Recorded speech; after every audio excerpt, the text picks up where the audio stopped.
നമസ്തേ. ലോക കേരള സഭയുടെ അടുത്ത സമ്മേളനം തിരുവനന്തപുരത്ത് വെച്ച് കൂടാൻ സർക്കാർ തീരുമാനിച്ചിരിക്കുകയാണ്. ലോക്സഭാ തിരഞ്ഞെടുപ്പ് കഴിഞ്ഞാൽ ഉടൻ തന്നെ ആ സമ്മേളനം നടത്തും. അതാണ് ഇപ്പോഴത്തെ തീരുമാനം. തിരുവനന്തപുരത്ത് ലോക കേരള സഭയുടെ ഒരു സെക്രട്ടേറിയറ്റ് പ്രവർത്തിക്കുന്നുണ്ട്. അതിന് കഴിഞ്ഞ വർഷം കൊടുത്തത് കേരള സർക്കാർ ചെലവാക്കിയത് 2.5 കോടി രൂപയാണ്.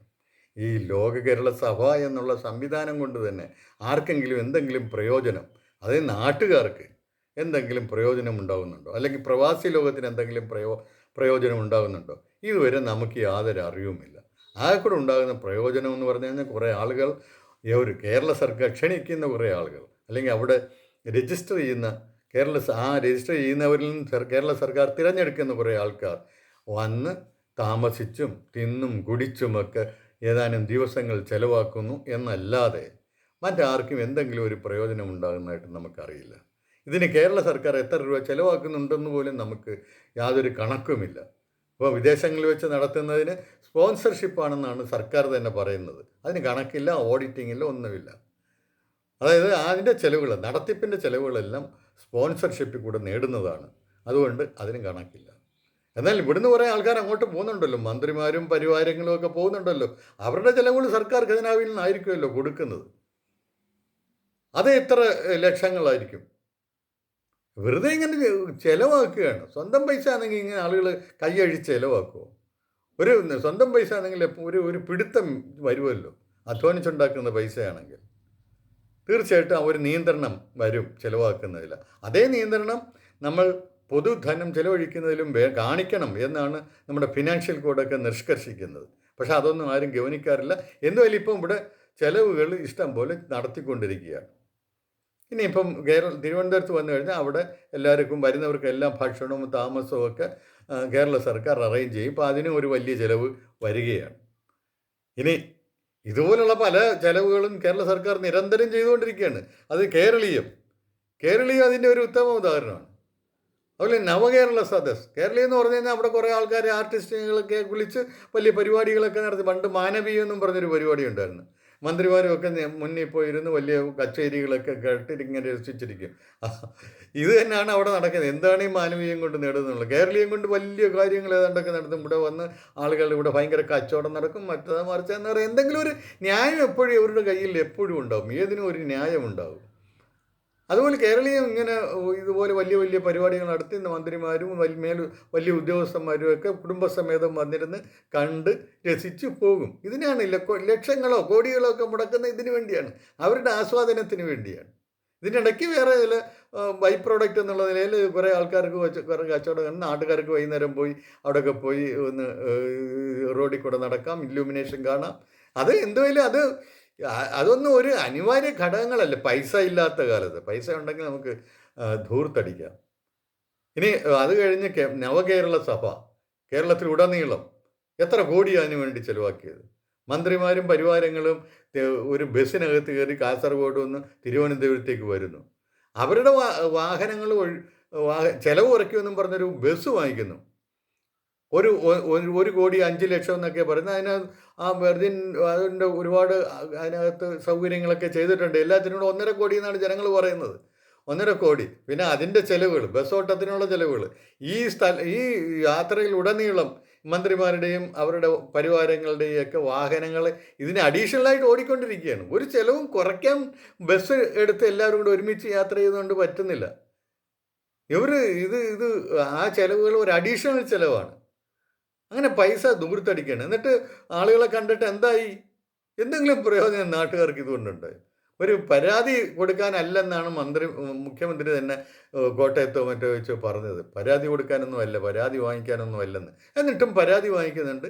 അത് എന്തെങ്കിലുമൊക്കെ പറഞ്ഞ് നിങ്ങളുടെ പരാതി അങ്ങോട്ട് കൊടുത്തു ഇങ്ങോട്ട് കൊടുത്തു എന്നൊക്കെ പറഞ്ഞിട്ട് ഇപ്പോൾ അത് ഞങ്ങൾ പരാതിയെല്ലാം പരിഹരിച്ചെന്ന് പറഞ്ഞ് നടക്കുകയാണ്. അത് മറ്റൊരു ധൂർത്തായിരുന്നു.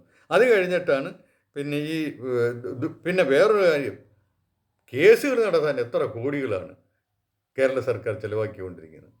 ഒരു കേസിന് തന്നെ 1 കോടി കൂടുതൽ ചിലവാക്കുന്നുണ്ട്. ഇപ്പോഴും തന്നെ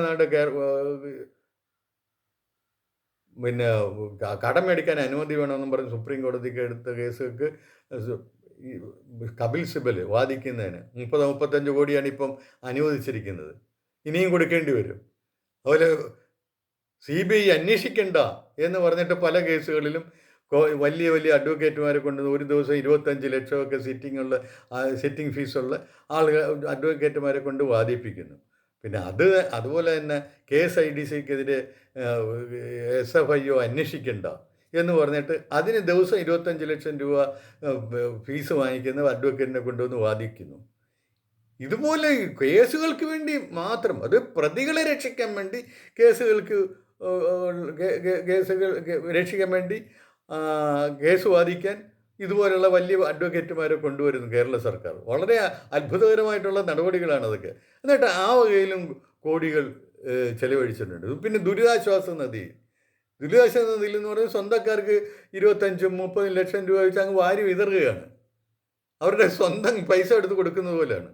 25 ലക്ഷം രൂപ നമ്മുടെ ഫ്രണ്ടല്ലേ പോട്ടെ എന്ന് പറഞ്ഞിട്ട്, അല്ലെങ്കിൽ നമ്മുടെ MLA അല്ലേ പോട്ടെ, അയാളുടെ സ്വർണം പണയത്തിനെടുക്കുന്നത്, അതിനൊക്കെ അതാണ് ദുരിതാശ്വാസം കൊടുക്കുകയാണ്.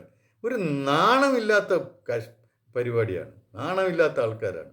എന്നിട്ട് അതിനെതിരെ കേസുണ്ടായപ്പോൾ കേസ് എതിരായിട്ട് വിധിക്കുമോ എന്ന് പേടിച്ച് ആ സംവിധാനം തന്നെ ഇല്ലാതാക്കത്തക്കണം നിയമ പരിഷ്കാരം ഉണ്ടാക്കി ഭേദഗതി കൊണ്ടുവന്നു. അതിപ്പോൾ അംഗീകരിച്ചിരിക്കുകയാണ്. അപ്പോൾ ചുരുക്കത്തിൽ എന്ത് അഴിമതിയും മുഖ്യമന്ത്രിക്കും കൂട്ടർക്കും നടത്താം, ആരും ചോദിക്കത്തില്ല. ചോദിച്ചാലും കുഴപ്പമില്ല. അവസാനം അവരാണ് തീരുമാനിക്കുന്നത് ഇത് അഴിമതിയാണോ അല്ലയോ, ഇതിന് ഈ ശിക്ഷ വേണോ വേണ്ടയോ എന്നൊക്കെയുള്ളത്. എന്തൊരു പോഷ്കാണ് ഇതെല്ലാം.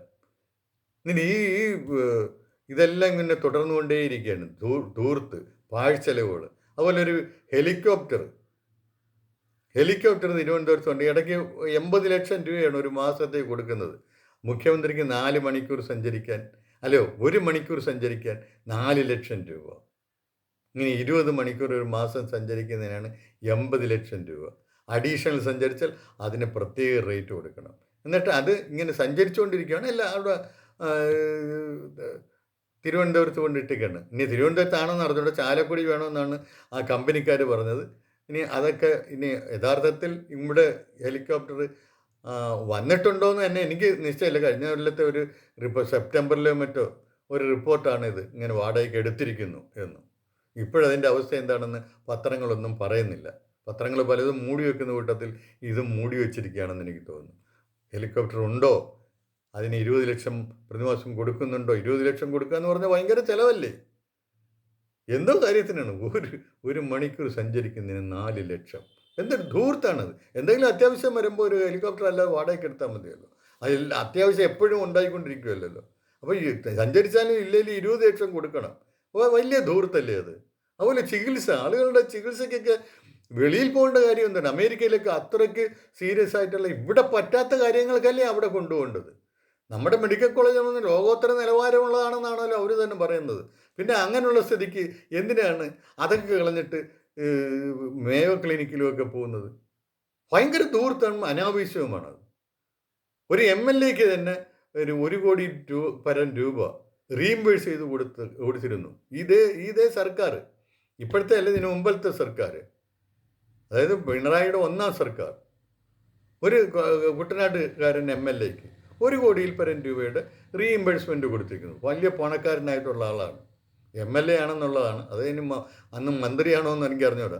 എന്തായാലും 1 കോടിയിൽ പരം രൂപ കൊടുത്തിട്ടുണ്ട്. എന്നിട്ട് അവർക്കൊക്കെ ഈ ലോകോത്തര സംവിധാനം ഉപയോഗിച്ചുകൂടെ?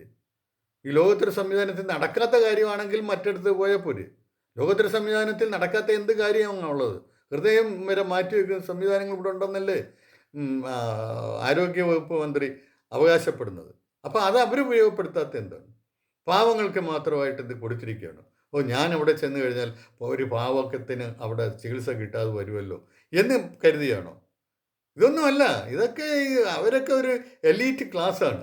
അവർക്കൊക്കെ ഇതൊക്കെ പൊതുജനങ്ങളുടെ ചിലവിൽ എന്തും ചെയ്യാമെന്നുള്ള വിചാരമാണ്. അങ്ങനെ എന്തും ചെയ്താണ് ഇവിടെ കാശ് എടുക്കാനില്ല. ഇവിടെ കണക്കിടയിലേക്കാണ് പോകുന്നത്. ഒരു 1.5 ലക്ഷം കടമുണ്ടായിരുന്നിട്ടും തുടങ്ങി ഇന്നിപ്പോൾ 4 ലക്ഷം കവിഞ്ഞിരിക്കുക. 4.5 ലക്ഷത്തോളം കടമാണിപ്പോൾ. എന്നിട്ട് ഇനിയും കടം വേണം എന്ന് പറഞ്ഞിട്ട് സുപ്രീം കോടതിയിൽ പോയിരിക്കുകയാണ്. യാതൊരു നിവൃത്തിയില്ല, സഹായിക്കണം കോടതി എന്നും പറഞ്ഞിട്ട്. ഇവർ ഈ കേന്ദ്ര സർക്കാർ ഞങ്ങൾക്ക് കടമെടുക്കാൻ സമ്മതിക്കുന്നില്ലെന്ന്. എന്തൊരു ഗതികേടാന്ന് ആലോചിച്ച് നോക്കണം. ഇങ്ങനെ കടമെടുത്ത് മുടിക്കുന്ന ഒരു സർക്കാർ ഇതുവരെ ഉണ്ടായിട്ടില്ല. നന്ദി, നമസ്കാരം.